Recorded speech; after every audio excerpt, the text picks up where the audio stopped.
You spend weeks making it magical for everyone else. The meals, the memories, the matching pajamas. And somehow, when the holidays are finally over, you're the one left with nothing in your stocking but exhaustion. Amiga, this series is for you. You're listening to the Free to Be Mindful podcast, where busy moms get practical tips and real talk conversations to find calm, joy, and a little more breathing room in everyday life. I'm Vanessa, licensed therapist, mom coach, and a mom to a tween and toddler. Each week, we get honest about motherhood and mindset, helping you live with more presence, less pressure, without losing your, well, here we go. Hello, and welcome to episode 286 of the Free to Be Mindful podcast. I hope that you're feeling good, looking good, and doing better in this world than you were yesterday. So, our holidays are always marketed as joy, family, twinkled lights. But for so many moms, we know that quietly it becomes season of doing, fixing, planning, hosting, wrapping, remembering, and really trying to hold it all together. I wanted to create the Anti-Overwhelm holiday series because every year I see moms in my therapy practice now with coaching. I see you pouring yourselves into creating joy for everyone else. And then you end up running on empty. You deserve more than survival mode, and you deserve ease and laughter and presence and to enjoy this magic too, not just make it for everyone else. So, my goal is with the series to help you find the calm in the chaos, to help you reconnect with what truly matters, and to reclaim the parts of the season that fill you up instead of drain you down. So, over the next 9 weeks, as we inch our way towards the holidays and then towards the new year, we'll talk honestly about what the season really asks of us moms. And together, we're going to unpack the hidden load, set loving boundaries, and find new ways to experience the holidays with more meaning, more peace, and more presence. So go ahead and grab your cafecito. Let's start where it all begins, and that is with this invisible holiday mom load. So picture this. And if you're listening to it in real time, you don't have to picture it because you're probably living it. It's November. The pumpkins are barely off of your porch or stoop or wherever it is that you live. The candy bowl might still have a few mini Snickers bars at the bottom, and your phone is already buzzing. What are we doing for Thanksgiving? What's everybody bringing? Are we thinking of matching pajamas this year? What are your thoughts? Where are we going to get them? Are they going to fit the dog? And suddenly your brain starts sprinting into December mode without your permission. Holiday cards, teachers' gifts, family visits, school concerts, office parties, elf on the shelf, coquito ingredients, gift lists, shipping deadlines, matching outfits, wrapping paper, family drama you can already predict. Are you tired yet? Just like that, the holiday magic switch flips on. But instead, for us moms, instead of twinkle lights and joy, it feels like somebody handed you a clipboard because we know who carries most, if not all, of these responsibilities. And that is us moms. The mental load of the holiday is real. And if you've ever wondered, why do I feel exhausted before December even gets here? You're in the right place. It doesn't matter if you host a holiday at your home or if you just bring the wine. Holiday overwhelm has nothing to do with not being organized enough or strong enough or festive enough. And it's not about failing to plan. And it's most definitely not about failing as a mom. The holiday overwhelm many moms feel is a symptom of being this emotional anchor for everyone: the logistics planner, the gift curator, the tradition keeper, the chef, the referee, the decorator, the memory maker, the magic generator, all of these things all at once. And culturally, if you grew up in a home where traditions meant feeding 25 or more people, showing up to every family gathering, bringing trays of food, dressing your kids like they walked out of a Christmas catalog, and staying up until the last domino game wrapped up, then there's a layer of obligation that probably runs a little deeper. But here's the part that nobody says out loud, at least not without getting some side eye from the crowd. Moms seem to not get a holiday season because we seem to be the holiday season, running it from start to finish. The holiday season is project management wrapped up in tinsel. And yeah, it's joy. And of course, it's love, but it's also work, emotional work, time work, cultural expectation work, a whole lot of work. And unlike so many other responsibilities in motherhood, this one is wrapped in glitter, marketed as magic. The reality is, amigas, that holiday magic is not automatic. It's us moms, these little elves that make it happen. But, and this is a big but, that doesn't mean that we have to sacrifice ourselves as we bring all this magic to the table.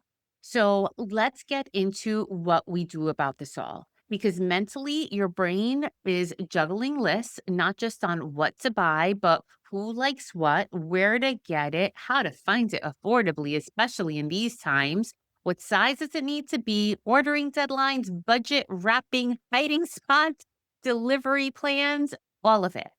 And emotionally, you're trying to create this warmth and memories and trying to make cookies and plan traditions and choosing the right outing so that your kids feel this joy and belonging. And socially, you may be navigating family expectations and RSVPs and school events, community gatherings, office functions. Culturally, you're balancing the holidays you grew up with the ones that you want to pass down and the pressure sometimes to live up to these traditions that sometimes require more energy than you have. And sensory wise, we know that holidays can be stimulating the music, the lights, the crowds, which affects both kids and adults. And if you're a working mom on top of this all, you're doing this while also closing projects, responding to end of year emails, trying to finish strong at work.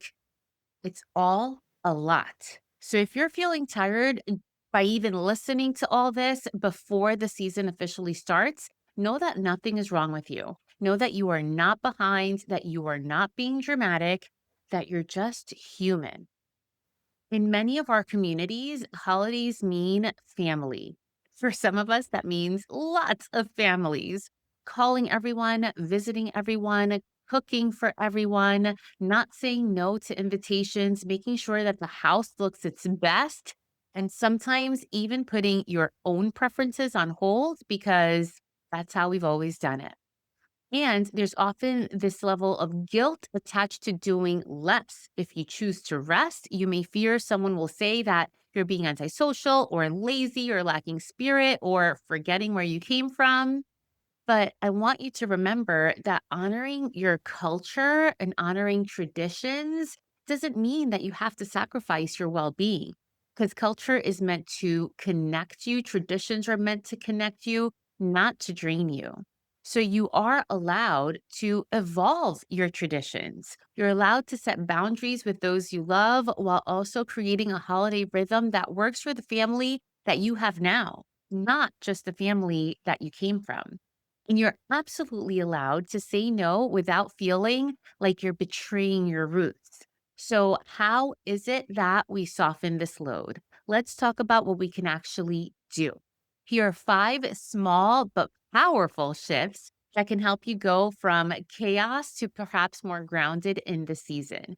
And that first is asking the grounding question: what matters most to us in this holiday season?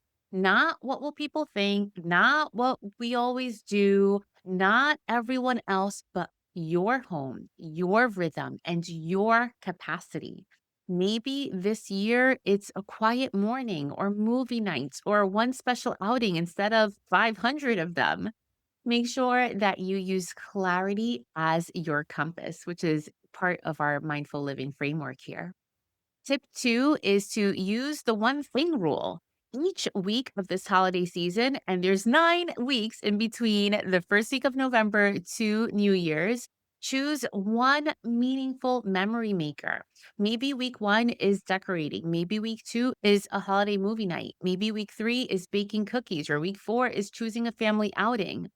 I'm not telling you what to do. What I am telling you is to choose intentionally. You don't have to do all of the things in one weekend.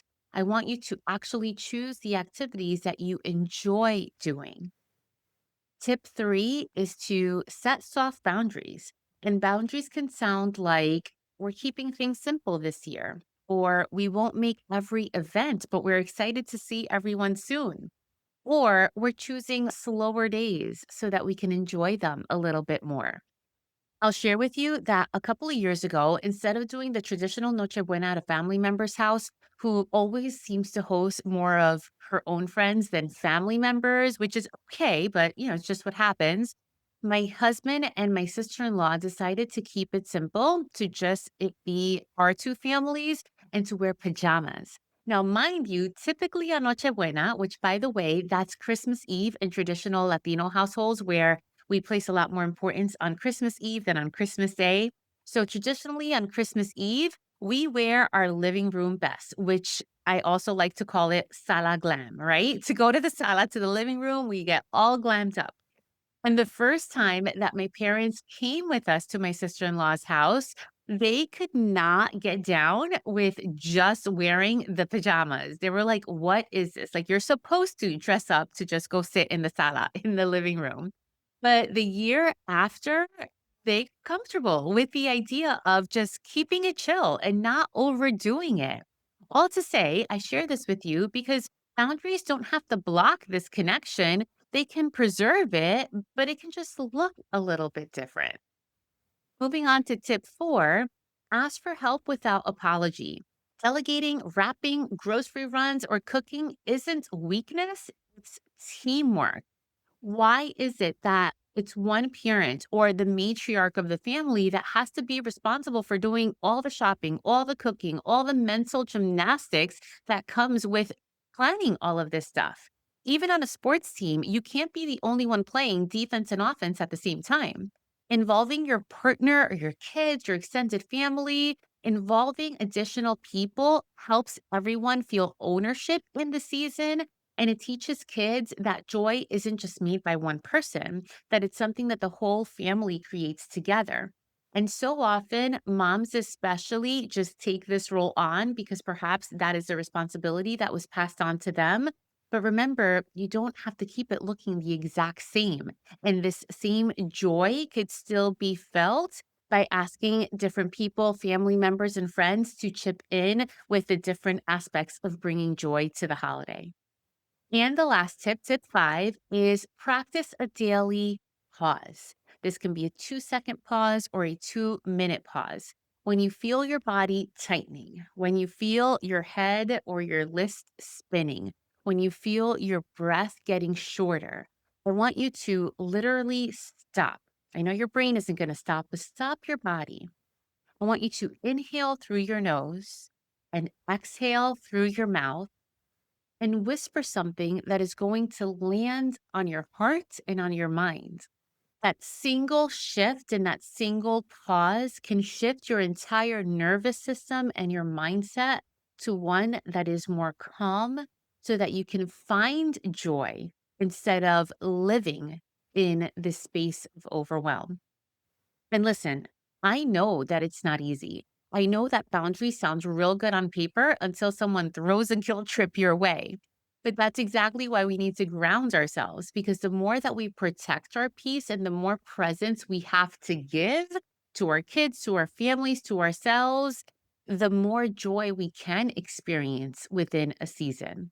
So the question then becomes, how do we ground ourselves? And the answer is by practicing moments like this one. Together, right now, whatever you're doing in whatever space you're in, let's take a breath together. Again, inhale deeply through your nose, hold it for a split second at the top of that breath, and then exhale slowly through your mouth, letting your shoulders drop. Try that breath one more time and see if you can feel it in any other place other than just your nose and your mouth. And if you take just one thing from today, let it be this: peace is worth protecting. The magic you create doesn't come from how much you do, it really comes from how present you are when you're doing it. As you continue to breathe along and bring awareness to that breath, ask yourself, What am I willing to let go of this year so that I can feel more like myself? And what is one small shift that I can make to invite more ease into this very full season of life? Because there is power in choosing less, in choosing less chaos, less pressure, less perfection, and instead choosing more presence, more softness, and more joy that actually feels like joy. My friends, awareness is powerful, but it is just the beginning. For so many of us, we were raised to hold it all in, to be the strong ones, to never drop a single ball. But what if the strength looked differently now for the stage of life that we're currently living in? What if strength meant asking for help or choosing rest, showing your kids that peace is possible?